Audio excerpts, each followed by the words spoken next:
Hola chicos, ¿cómo están? Yo soy el maestro Juan Emilio Montoya y estamos en el curso de comunicación.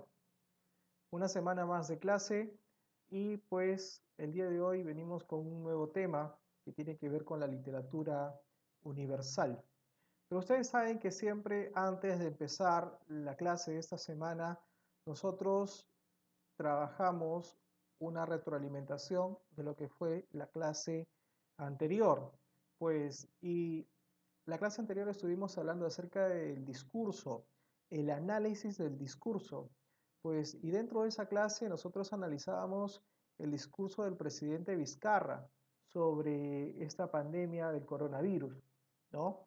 Y pues definíamos todas las partes del discurso. Bien, como trabajo de esa clase les dejé analizar un discurso de Paula Salerno, ¿no? Este discurso titula ¿Cómo las palabras pueden transformar el mundo? Y aquí voy a coger el trabajo de una de sus compañeras de la promoción. Este es el trabajo de Fabiana López, ¿sí? En el cual hace el análisis del discurso en los niveles que yo les expliqué, ¿no? El nivel pragmático, ¿no? Donde aparece el emisor, que es Paula Salerno, los destinatarios, que son las personas que pueden no solamente ir a ver el discurso, sino que pueden conectarse a través del YouTube, en su video, ¿no? La situación se encuentra en una conferencia, en un discurso con algunas personas que posiblemente puede ser en una universidad, ¿no? Y el dominio, por supuesto, trata de persuadir al público, no trata de convencerlo sobre ese discurso. En el nivel semántico, el contenido es general, es el análisis del discurso. El tema es el mensaje oculto de los discursos, ¿no? La idea principal, nos dice Fabiana, dice analizar el uso de las palabras en los discursos, ¿no? Cómo las palabras pueden transformar las cosas, ¿no? Como idea secundaria, la elección de palabras que de otra forma se pueden emplear. ¿De qué otra forma se pueden emplear las palabras, ¿no? Para variar su significado. La coherencia, ¿por qué debemos analizar los discursos? Para poder captar lo que en verdad quieren plasmar, ¿no? El tipo de texto es expositivo, ¿no? Muy bien. El nivel estructural, la identificación de las partes del discurso, ¿no?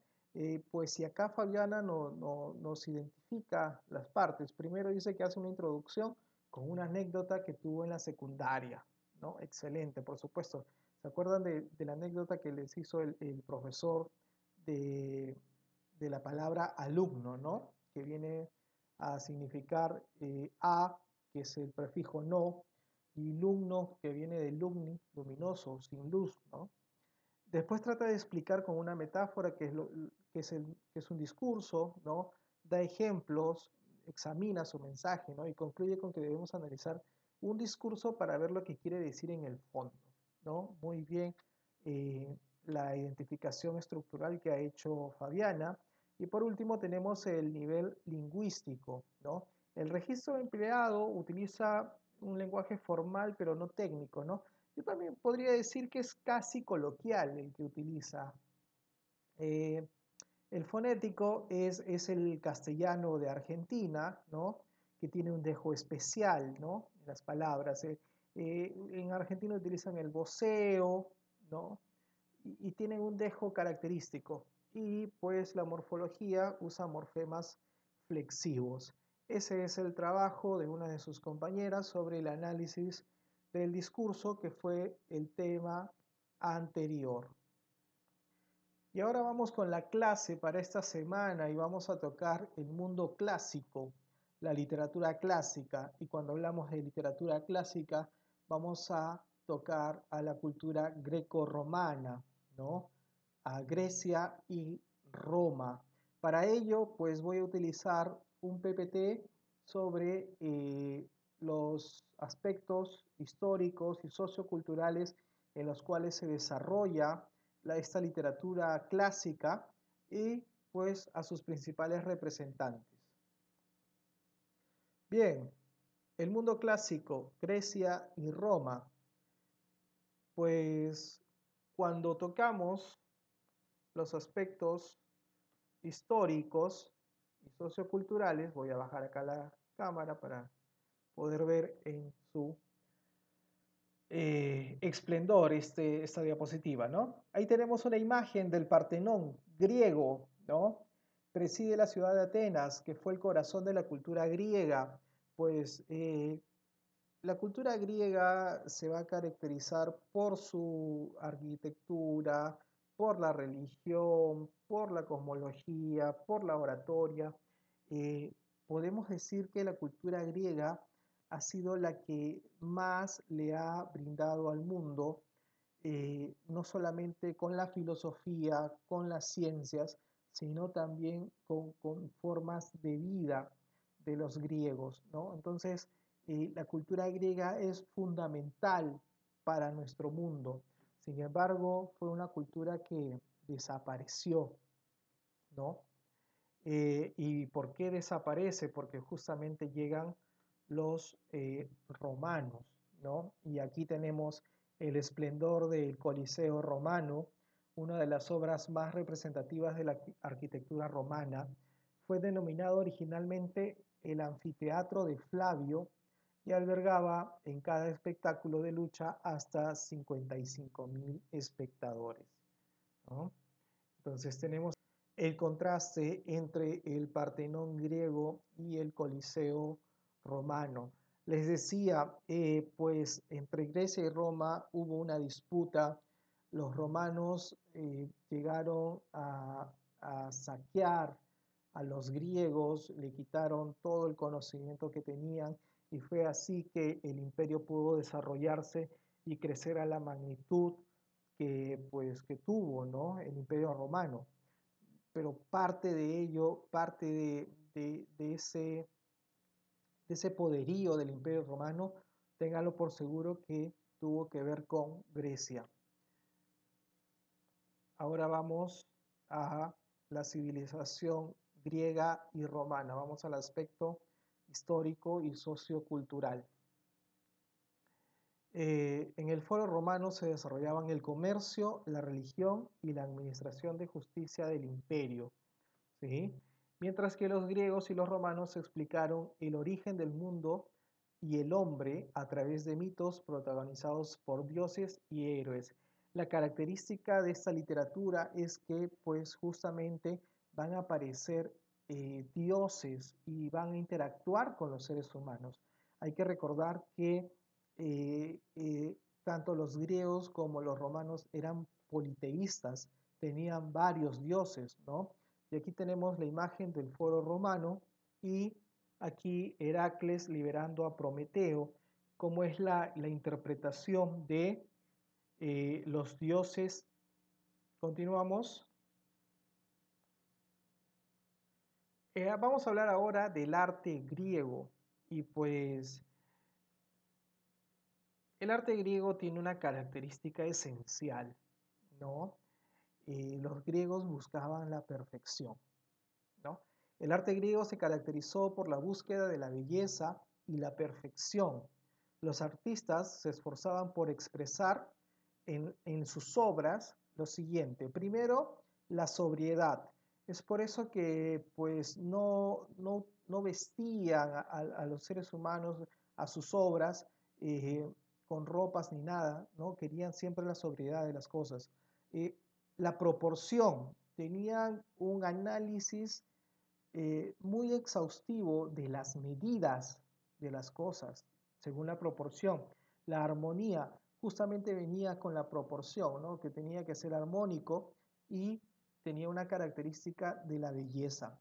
Por ejemplo, tenemos acá el discóbolo de Mirón, ¿no? Que pues es una escultura griega. Entonces, todas estas características son las que tienen las obras del arte griego. Eh, Ahora vamos a la parte de literatura, ¿sí? Y vamos a hablar acerca de la poesía épica, porque justamente esa es la etapa en la cual aparece el género épico como género literario, ¿sí? ¿Qué características tenía? Cuenta hechos vinculados a héroes, ¿sí? Siempre va a haber un protagonista que va a ser el héroe, ¿no? era improvisada y compuesta por los aedos para ser recitadas. ¿Quiénes eran los aedos? Los aedos eran las personas que contaban estas historias, que generalmente eran pues como los trovadores de la época de España, ¿sí? Estos aedos contaban las historias escritas, ¿no? Pues generalmente eran anónimas estas historias, ¿no? Narra los hechos sin emitir juicios u opinar sobre ellos. O sea, contaban las historias. Y se dice que uno de los aedos era Homero, ¿no? El gran poeta épico al cual se le atribuye la Ilíada y la Odisea. Bueno, se le atribuyen porque esencialmente no se puede demostrar científicamente que él haya sido el autor de estas dos obras, porque pues hay similitudes, pero también muchas diferencias entre la Ilíada y la Odisea. Yo los invito a que ustedes puedan investigar sobre la cuestión homérica. Es una investigación que se hace porque tampoco se sabe exactamente dónde nació Homero y si en realidad existió o no. Otra característica de Homero es que era un aedo ciego.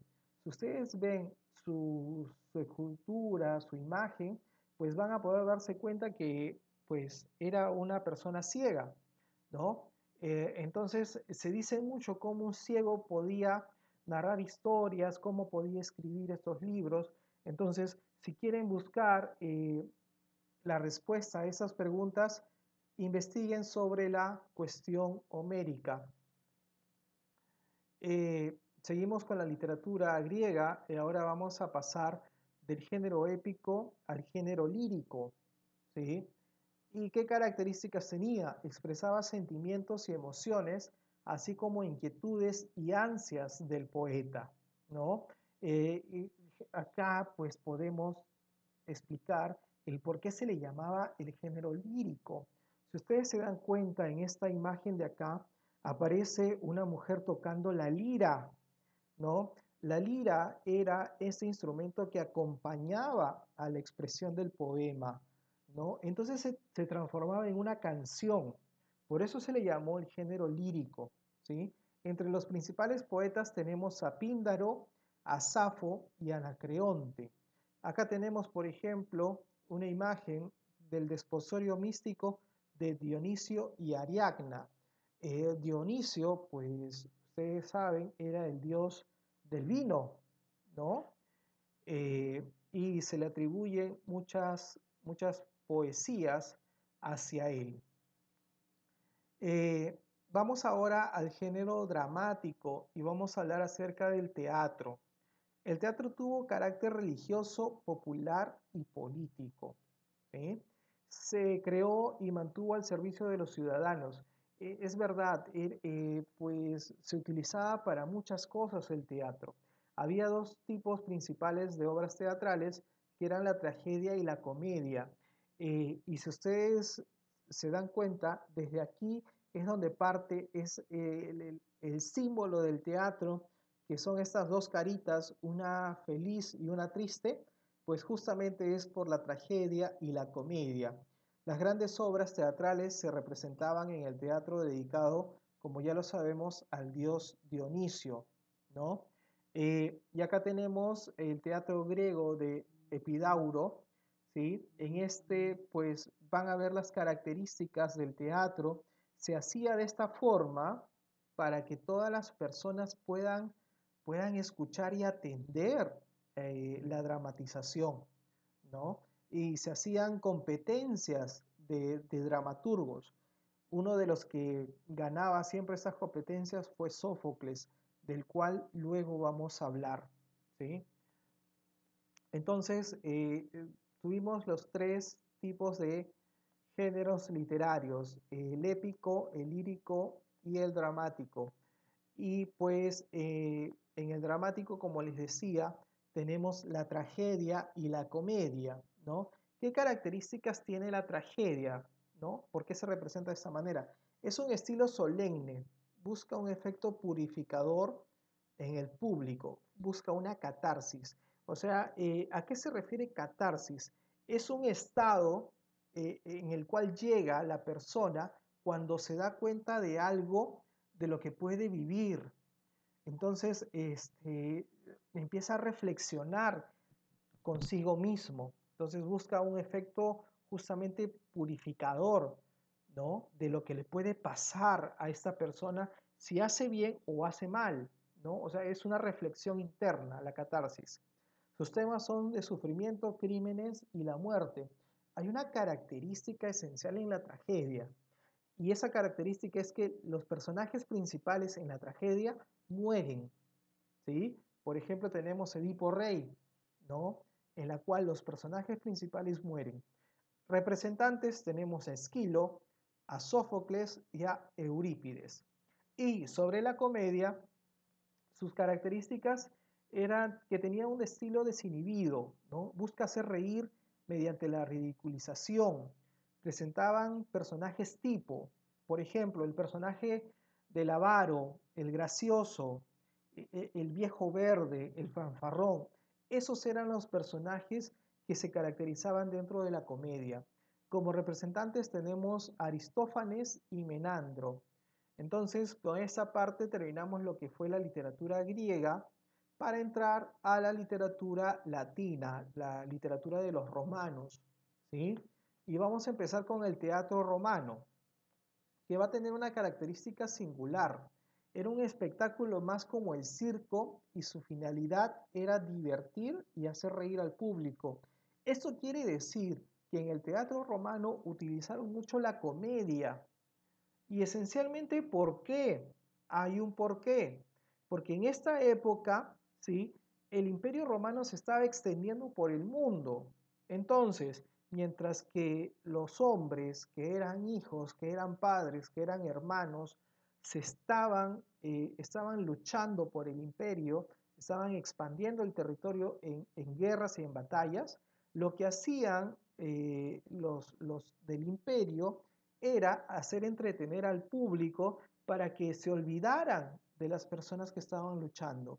Entonces era un espectáculo para divertir y distraer al pueblo romano. Se prefirió la comedia a la tragedia, como les decía.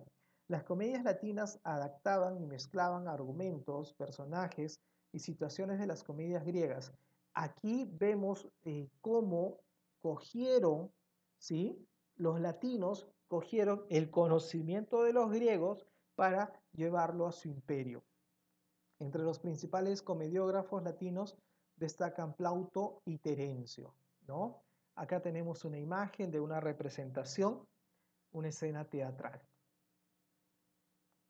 Continuamos con la poesía latina, ¿no? Y tenemos que darnos cuenta que esta poesía parte de la épica y la lírica. Fue creada para ser leída y difundida a través de manuscritos. Y en este caso vamos a tener en la poesía épica, en el género épico, al escritor Virgilio, con su obra fundamental, la Eneida.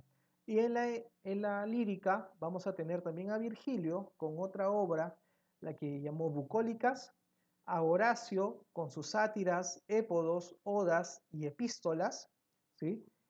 Una epístola es como una carta hecha poema, ¿sí? Y Ovidio con su libro El arte de amar y Metamorfosis. Bien, eso es lo que corresponde a la literatura latina, ¿sí? Eh, Hablar sobre un libro de la literatura latina es la Eneida de Virgilio, ¿no? Dice, para evitar el dolor de la despedida, el troyano Eneas ha decidido zarpar sin comunicárselo a su amada. Para ello descubre los preparativos de la partida y se enfrenta a Eneas, exigiéndole que permanezca a su lado. Es un fragmento de la Eneida de Virgilio y con esta obra terminamos esta explicación. El mundo clásico, Grecia y Roma, ¿sí? Hemos podido analizar el contexto histórico y sociocultural de la época, hemos podido analizar lo que fue la literatura griega y lo que fue la literatura romana, ¿sí? El día de hoy vamos a trabajar dos capacidades esencialmente. La primera se expresa oralmente y vamos a trabajar la capacidad de obtener información de textos orales. Para ello yo les voy a pasar el link de la obra La Odisea, de mi novela favorita, en la cual el trabajo que van a hacer es una toma de apuntes, o sea, van a obtener información de este texto oral. Y la siguiente competencia que vamos a trabajar es la competencia de lee diversos tipos de texto. La capacidad de infiere e interpreta diversos tipos de texto escrito. Para ello vamos a hacer un trabajo del libro de actividades. Vamos a desarrollar las páginas de estos autores de Homero en la página 212 y 13, de Sófocles, la 214 y 215, y tenemos aquí un par eh, de trabajos más de Virgilio, la 216 y 217, y terminamos ahí con Horacio. Bien, esa es la parte de la capacidad de leer, perdón, interpreta e infiere textos escritos, y también tenemos un trabajo de investigación, ¿sí? Van a investigar acerca de un trastorno psicológico que tiene que ver con la literatura.